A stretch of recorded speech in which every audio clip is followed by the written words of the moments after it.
أعوذ بالله من الشيطان الرجيم. بسم الله الرحمن الرحيم. الرحمن علم القرآن خلق الإنسان علمه البيان. الشمس والقمر بحسبان والنجم والشجر يسجدان والسماء رفعها ووضع الميزان ألا تطغوا في الميزان وأقيموا الوزن بالقسط ولا تخسروا الميزان. والأرض وضعها للأنام فيها فاكهة والنخل ذات الأكمام والحب ذو العصف والريحان فبأي آلاء ربكما تكذبان. خلق الإنسان من صلصال كالفخار وخلق الجان من مارج من نار فبأي آلاء ربكما تكذبان. رب المشرقين ورب المغربين فبأي آلاء ربكما تكذبان. مرج البحرين يلتقيان بينهما برزخ لا يبغيان فبأي آلاء ربكما تكذبان. يخرج منهما اللؤلؤ والمرجان فبأي آلاء ربكما تكذبان. وله الجوار المنشآت في البحر كالأعلام فبأي آلاء ربكما تكذبان. كل من عليها فان ويبقى وجه ربك ذو الجلال والإكرام فبأي آلاء ربكما تكذبان.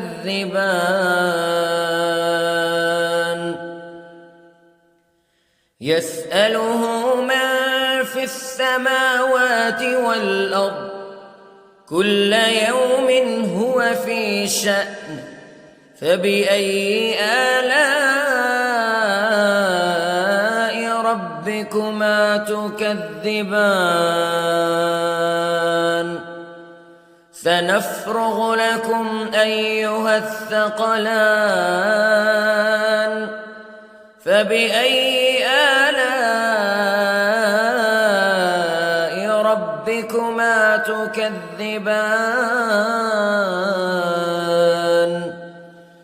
يا معشر الجن والإنس استطعتم أن تنفذوا من أقطار السماوات والأرض فانفذوا لا تنفذون إلا بسلطان فبأي آلاء ربكما تكذبان يرسل عليكما شواظ من نار ونحاس فلا تنتصران فبأي آلاء ربكما تكذبان فإذا انشقت السماء فكانت وردة كالدهان فبأي آلاء ربكما تكذبان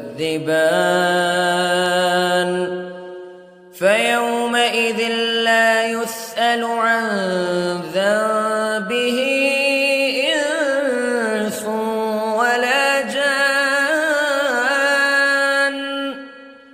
فبأي آلاء ربكما تكذبان يعرف المجرمون بسيماهم فيؤخذ بالنواصي والأقدام فبأي آلاء ربكما تكذبان هذه جهنم التي يكذب بها المجرمون يطوفون بينها وبين حميم آن فبأي آلاء ربكما تكذبان ولمن خاف مقام ربه جنتان فبأي آلاء ربكما تكذبان ذواتا أفنان فبأي آلاء ربكما تكذبان فيهما عينان تجريان فبأي آلاء ربكما تكذبان فيهما من كل فاكهة زوجان فبأي آلاء ربكما تكذبان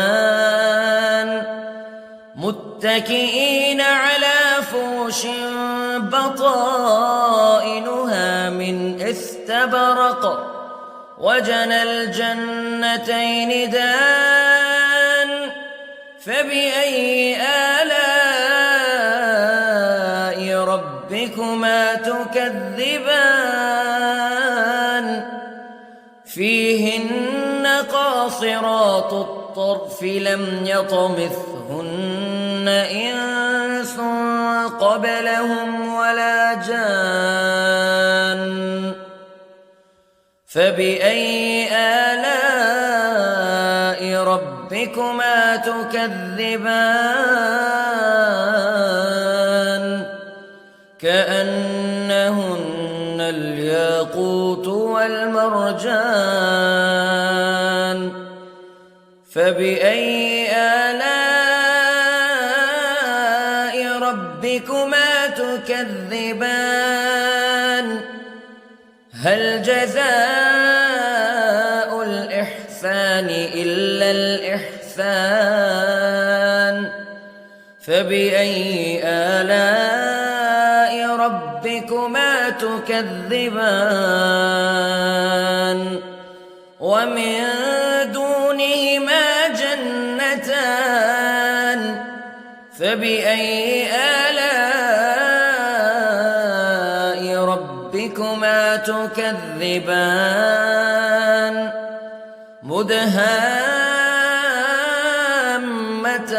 مدهامتان فبأي آلاء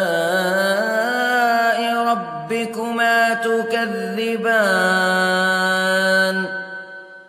فيهما عينان نضاختان فبأي آلاء ربكما تكذبان فيهما فاكهة ونخل ورمان فبأي آلاء ربكما تكذبان فيهن خيرات حسان فبأي آلاء ربكما تكذبان حور مقصورات في الخيام فبأي آلاء ربكما تكذبان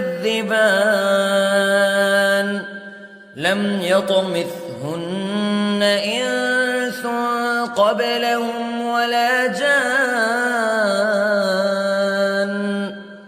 فبأي آلاء ربكما تكذبان متكئين على رفرف خضر وعبقري حسان فبأي آلاء ربكما تكذبان تبارك اسم ربك ذي الجلال والإكرام